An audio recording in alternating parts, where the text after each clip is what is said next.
શિયાળાના સમયે શિયાળાના દિવસોમાં ઠંડીના દિવસોમાં આપણે આપણી આજુબાજુ ઘણા લોકોને ઝાડાના ભાગે બળતરા થવી, દુખાવો થવો, લોહી પડવું, ખંજવાળ આવી જેવી તકલીફો જોતા હોય છે, જેનું કારણ છે ફિશર અને પાઇલ્સ એટલે કે હરસ અને મસા.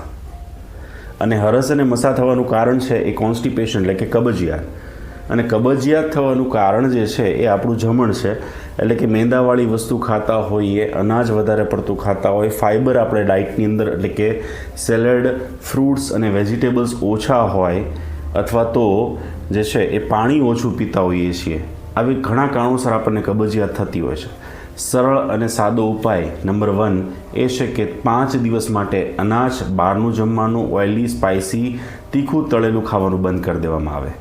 ઉપાય નંબર 2 છે ગરમ પાણીનું ટબ લઈ અને 15 મિનિટ સવારે અને 15 મિનિટ સાંજે બેસવામાં આવે.